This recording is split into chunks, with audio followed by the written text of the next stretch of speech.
stories that have been making the news with Stephen and Wendy. Now, I haven't seen any of these at all, so they'll be as much a surprise to me as they are to you. And the fun part. The fun part, and if they're bad, we just blame producer Emmy, which is a great weight off my back. Right, our first story is about Italy. Florence is the latest Italian tourist destination to adopt the mantra, "You are what you eat," and it's requiring that shops and restaurants make sure that 70% of their food comes from the surrounding region. So fried cow's brains might not be to everyone's taste, but the more people trying it out in the city will be good because it's a local speciality. What do you think about this, Wendy? It's a wonderful idea, isn't it? Yeah, and they're probably doing it because of economic crisis. So when you eat local, you're saving on transport costs, and transport costs is a big part of the cost of food. So I am all in favor. And surely it means that every place you go will have less chain restaurants, chain stores, and you'll have something unique to a specific region. Yeah, that's fabulous. Yeah. And I love Florentines, which surely must come from Florence. I mean, do you think a restaurant should just pull something out of the freezer and then heat it up and give it to you? No, they should use fresh foods. So that's what it's going to encourage. I think it sounds good. I think it's, I mean, I had a pen friend from Frienza, from Florence, so I've been there and I know what it's like to hang out in Florence, and it is fantastic, and this is only going to make it better. I think that this will work very well in Italy, where their local cuisine is much better. Whereas I think there are certain areas of this country where I would personally would not want to live in, let's just say Grimsby, if this was the idea. Whoa, just Grimsby, since one of the main fishing one. ports. You have you always have cod in Grimsby and you have haddock in Hull. Exactly, but if you don't like fish, or scallops, cod roe, they're still fish associated. They're fish adjacent. I would say that I would consider that food fish adjacent. A lot of peas come from Lincolnshire. A lot of farmland in Lincolnshire, where Grimsby is. See, again, I don't know geography, but that's a good thing, isn't it? Because if you go to Grimsby and you'll be eating local produce from Grimsby, you'll know what they're good at. Yeah. I mean, in Southport, essentially, you would just live on a diet of fisherman's friends, which is not a euphemism. It is. Sucking on a fisherman's friend can make your throat better. It can. It is. I've read that. Have you ever been to Ormskirk, just 20 miles away? Yes, I have. I've been to Ormskirk. Full of vegetables. Let's eat the vegetables. I do. I agree. I'm a great believer in farmers markets and local produce and things like that. I do agree with it. I just think that it's going to work in certain areas of the world easier. Aberdeen steak. I mean, my family are from sort of family in Aberdeen, and I love Aberdeen. The best thing I've ever seen in Aberdeen, just to totally hijack this and lead it away, is I was in Aberdeen once, and there were some people who live chaotic lifestyles, so they live on the streets and they don't have, they maybe don't have residences.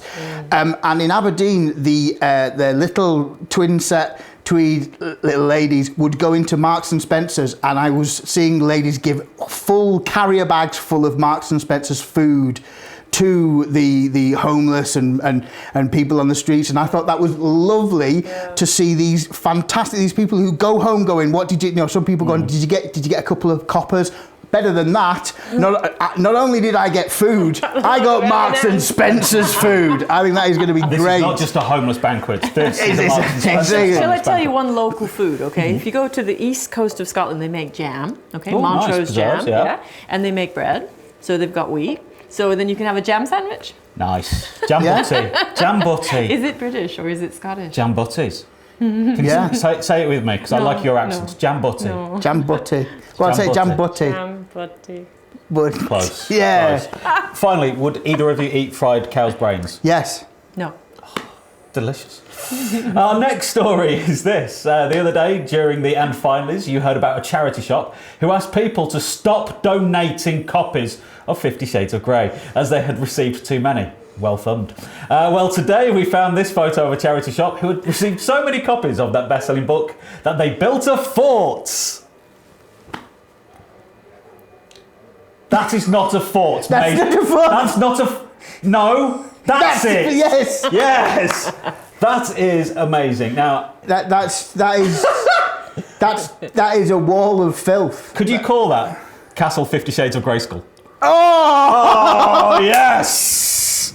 That wasn't even written beforehand. There's a lot of young people are going to like your joke.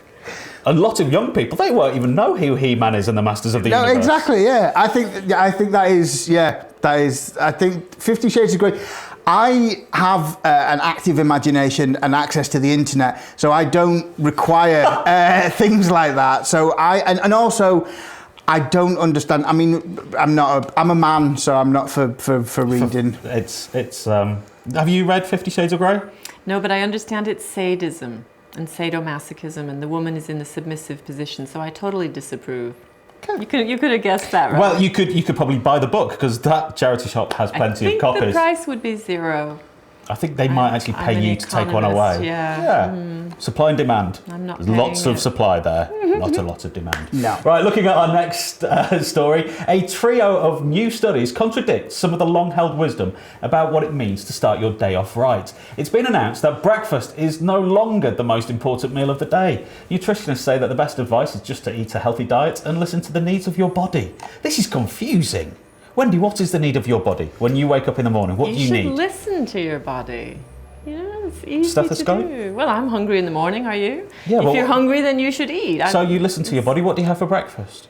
It's not that. It's what do I not eat at night. So okay. I'm not having food in the late night, and then I'm really hungry in the morning. So you one of these, because it literally is break fast. Mm-hmm. So do you stop eating at 6 o'clock at night? 1800 hours? Yeah. So when you're up in the morning, you're famished. And I have the leftovers. I live Do you alone. have leftovers from dinner? Yeah, absolutely. I had stew this morning. So what? You had stew for breakfast? Yeah. Well, that's a good hearty meal. Yeah. Meat, potatoes, vegetables. No meat. Okay, no meat. But gravy? Did you ever dunk a bit of bread in the gravy? I did actually have a jam sandwich and a jambutti. Say it with me. Jambutti. Jambutti. Stephen, what did you have for breakfast this morning? I don't eat. I'm asking this question. I don't eat breakfast. To be honest with you, this morning for breakfast I had. No, I didn't. To be honest with you, I very rarely eat before about 10:30 in the morning, and I don't tend to eat during the day. I tend not to eat during the day. I tend to eat when it gets dark, and I almost diametrically opposed to you, Wendy. I really, I like my food to have heritage, preferably to have had a face. I like to know the heritage of what I'm eating, and I don't mean carrots. On that takes us on to our next story, brilliantly. This is almost set up. Famed vegetarian Jeremy Corbyn gave a speech at the British Kebab Awards last night. Yes. During which he urged fast food lovers to have some salad with their meaty meals. Now, do you think Jeremy Corbyn, as a vegetarian, was invited to the British Kebab Awards, or do you think he had a few drinks last night and thought he would pop in anyway? I would like to say that, do you know that the head of the National Pork Pie Appreciation Society is himself a vegetarian? How does he appreciate pork pies then anymore? You can I think aesthetically, I think that is what he does. But yeah, I think that my partner currently is of the one true way and loves eating heritage food. But for 12 years I lived with a vegetarian who's now a raw food vegan, and I would say that just in the short time from sort of 1997 when we got together to sort of the sort of 2010s when we split up, the movement of vegetarian food and food on offer is massive, and I do agree. I must admit, I do eat meat, but I would kill to eat as well. Yeah, but the real question is, why was Jeremy Corbyn there? Now, I'm an economist, so I always think there are like hidden reasons for things, you see? And there's big business and money in the kebab business. That's why he was there. He loves chili sauce, and he might have had a falafel. You never know. He can. Yeah. He's a fan of Donna. I mean, the worst thing is the chains. The chains are taking over from your local kebab shop. We're going to have one last story, and we're going to ask you one simple question. Would you like to live here? It's an upside-down house in Malaysia. Yes. Right, we're going to mess your head up even more. One last photo. Look at the next one. He's turning it upside down. Oh, that does my head in. Oh my gosh. Would you live there? Well, the first one floated, and the yes. second one is up in the air on the clouds. It looks like a Wendy house gone wrong, in my estimation. I just go for think it. if somebody offers you a house, yes, it. yeah. Even Just though say yes. the chair's a staple to the ceiling.